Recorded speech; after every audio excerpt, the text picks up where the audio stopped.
Kangaroo, struggling with millions of burrowing fleas, rescued by dedicated heroes. The sun was setting over the vast Australian outback, casting long shadows across the dry, dusty landscape. The air was thick with heat, and the silence of the wilderness was broken only by the distant calls of birds.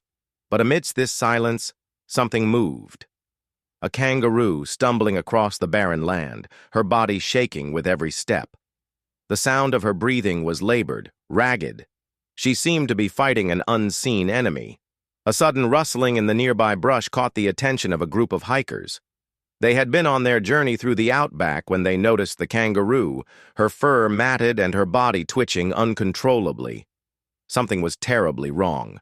The hikers approached cautiously, but as they got closer, they saw the horrifying truth.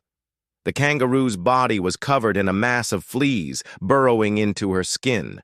They were everywhere, under her fur, on her legs, in her ears, and around her eyes.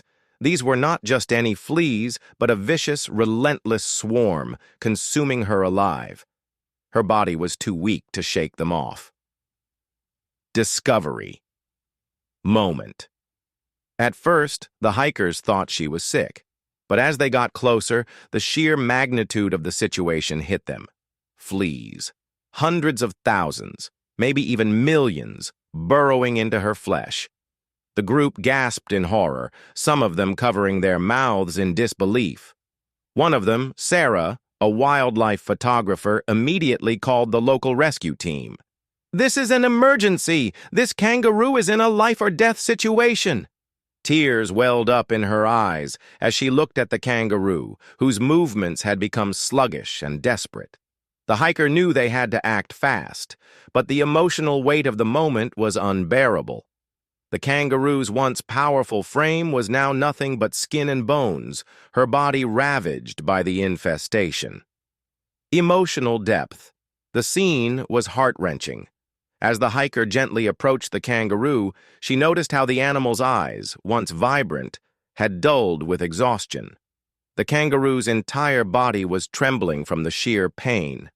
Every move she made seemed to be an effort of sheer willpower, but the fleas were draining her life force, and it was clear she was on the verge of collapse. The small sounds she made, faint cries of distress, echoed in the otherwise still outback. It was almost as if she was pleading for help. Sarah, with tears in her eyes, whispered, "We're going to help you, we promise." But the truth was, the situation was grim, and time